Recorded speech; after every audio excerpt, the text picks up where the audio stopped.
retrouve à nouveau Renaud Lavoie. Il est dans la salle de presse du Centre Bell. Alors, Renaud, comme tu nous l'annonçais, à 17h pile poil en ouverture de programme, Samuel Montembeault accepte de se soumettre à un retour dans la Ligue américaine, ce qui est là où il n'avait pas joué depuis quand même un méchant bail, là, avec le Rocket de Laval cette fois-ci pour reconditionnement. Mais on connaît déjà la date de son retour. Est-ce que ça peut changer toutefois? Quelle est la date du retour? Et est-ce que ça peut changer dépendant de ce qu'il fera à Cleveland avec le Rocket et de ce qui se passera ici à Montréal?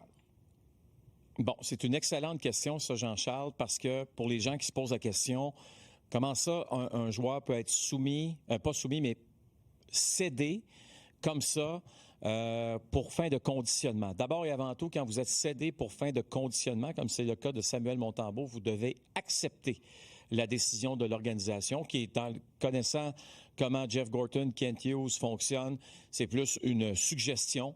On arrive avec un plan, on suggère le plan en disant on pense que ça serait beaucoup mieux pour toi. À partir de ce moment-là, tu peux pas rester là 2 semaines non plus. Là. Il y a un temps limite. Puis oubliez pas une chose, là, il s'en va jouer à Cleveland.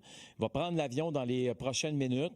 Puis, tu sais, Cleveland-Pittsburgh, là, c'est 2 heures d'auto. Ça veut dire qu'il va prendre l'auto après le match de samedi ou dimanche matin. Il va aller rejoindre les Canadiens de Montréal qui vont être du côté de Pittsburgh. Et à partir de ce moment-là, il va prendre l'avion après la rencontre à Pittsburgh pour se diriger, là, pour poursuivre le voyage avec l'équipe, j'imagine, du côté de Boston. Alors, ce n'est pas un désaveu nécessairement. Ce que je veux dire quand on dit un désaveu, on n'est pas en train de dire c'est fini avec les Canadiens de Montréal, tu places au ballottage, on veut plus te voir, c'est pas ça du tout. On veut donner la chance à Samuel de prendre un pas de recul, de prendre une grande respiration, et justement de retrouver cette confiance-là qui est essentielle, comme tu sais, lorsque tu es un athlète professionnel. Tu sais, des fois, là, tu peux perdre ta confiance si tu es un attaquant ou si tu es un défenseur. Mais quand tu n'as plus de confiance comme gardien de but, alors que tu es le dernier rempart sur la glace, c'est un peu plus difficile, comme tu le sais. Mais là, c'est intéressant, là, parce que samedi, là, c'est le 20. On a quand même un gel de transactions. Dans ce gel de transactions à partir du 20, tu n'as pas le droit de céder un joueur à Laval. Exact. 23h59 vendredi soir. Ça, c'est le 19, exact. Oui. Donc, ça veut dire que samedi, Samuel est encore du côté de Cleveland.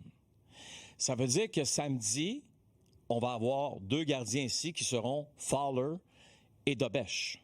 OK? Ils sont assurés d'être là jusqu'au 27. Assuré d'être là jusqu'au 27. À moins qu'on nous arrive avec un autre scénario, qu'on rappelle un autre gardien puis qu'on se met à céder des joueurs, là, ça me surprendrait là, quand même que c'est ça qui va arriver. Là. Mais ça veut dire que jusqu'au 27, on va continuer de travailler de cette façon-là. Alors, ce soir, Jacob Fowler devant le filet des Canadiens. Admettons qu'il a un jeu blanc. Est-ce que c'est lui dans le match de jeudi? Peut-être. Sinon, bien, ça risque fortement d'être Jacob Dobèche devant le filet des Canadiens jeudi.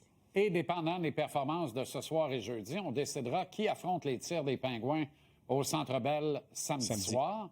Avec peut-être le retour de Sam dimanche à Pittsburgh devant le filet du Canadien, ou pas.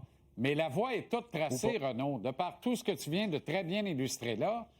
Jacob Fowler, Boston College, devant son alma mater mardi prochain à Boston. C'est de moins en moins une lubie et de plus en plus une réalité, là.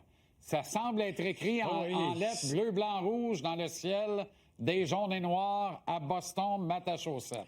Intéressant. C'est ça. Mais en même temps, Jean-Charles, puis il faut pas l'oublier, Jacob Dobèche, dimanche, face aux Oilers, c'était un test. S'il avait le même match qu'il avait vécu face au Lightning de Tampa Bay, lorsqu'il a juste fait une période... Il est pas là. Il est parti, lui. Ben c'est ça. Il est en route pour Cleveland, en fait. Est-ce que ça veut... c'est ça. Ça va vite, hein? Mais c'est parce qu'on est dans une saison complètement folle où il y a tellement de parité, tu n'as pas le droit de perdre un point, imagine 2. Puis, alors là, je ne veux pas dire qu'on presse le citron, mais on est forcé. On est vraiment forcé du côté des Canadiens de gérer le quotidien présentement. Des fois, il faut que tu aies une vision à plus long terme. Tu n'as pas le choix de le faire, mais en raison de la situation dans ton équipe chez les gardiens, le classement qui est extrêmement serré, ça fait que le sentiment d'urgence comme dirigeant est pas mal plus élevé qu'il devrait être normalement un 15 ou 16 décembre. Absolument. Est-ce qu'on voit le vénérable Nicolas Deslauriers pour la dernière fois à Montréal ce soir? Tu sais qu'on l'aime, notre Nicolas, hein? On l'aime beaucoup. Puis aujourd'hui, il était sur la patinoire ici au Centre Bell pour un entraînement matinal. Et écoute, c'est sûr qu'il peut encore jouer dans la Ligue nationale la saison prochaine. Maintenant, ce qu'on me dit, c'est que il est enraciné. Sa famille est enracinée du côté de Philadelphie. C'est quelqu'un qui adore les Flyers, qui adore la région. Alors, tu sais, des fois, de sortir là juste pour aller chercher un autre million, vous allez me dire, c'est beaucoup d'argent, etc., mais il faut que tu penses à ta famille. Je pense à David Savard. David Savard aurait facilement pu jouer dans la Ligue nationale cette année, mais il aurait encore été forcé de se déraciner. Hein? Puis lui, il a choisi qui? Il a choisi sa famille, David Savard. Ouais. Maintenant, il est un peu trop tôt pour prendre cette décision-là. J'ai hâte de voir aussi, parce que chez les Flyers de Philadelphie, Daniel Brière a un respect immense, comme tous les dirigeants de l'organisation, envers Nicolas. Là, tu vas me dire, la date limite des transactions va arriver. Il n'y a pas de clause de non-mouvement, là. Mais c'est comme s'il y en avait une, tu comprends?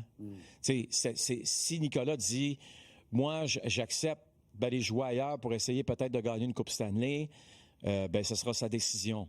Puis à partir de ce moment-là, on garde les portes ouvertes. Mais si Nicolas ne cogne pas à la porte, là, il va finir la saison avec les Flyers de Philadelphie. OK. On était à quoi? 120 heures d'une transaction lancée contre nous dans la Ligue nationale de hockey. Et on salue le bon régent. Tristan Jarry et Curtis Skinner sont face-à-face ce soir dans un nouveau chandail. C'est complet. C'est tellement le fun. Puis il se trouve que c'est une belle transaction pour les deux.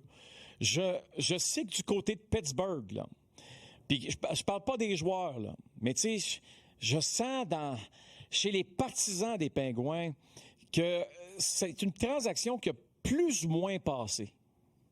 Mais aux partisans des Pingouins que j'ai croisés, puis j'en ai vu même à Pittsburgh, pas à Pittsburgh, du côté de New York, en fin de semaine, j'ai dit, vous allez triper sur Skinner. Là, ils m'ont regardé. Hein? Écoute bien, là, il a fait 2 finales de la Coupe Stanley, les 2 dernières. C'est pas un mauvais gardien. Là. Il a juste besoin d'un nouveau départ. Il l'obtient. J'ai bien hâte de voir qui va gagner ce match ce soir. Très intéressant. C'est aussi accessoirement McDavid contre Crosby. Et c'est encore l'élève contre le maître. Même en décembre 2025. N'ajustez pas votre appareil. Exactement. Merci, mon cher Renaud. Excellente soirée, bon match et à demain. À demain, Jean-Charles. Salut.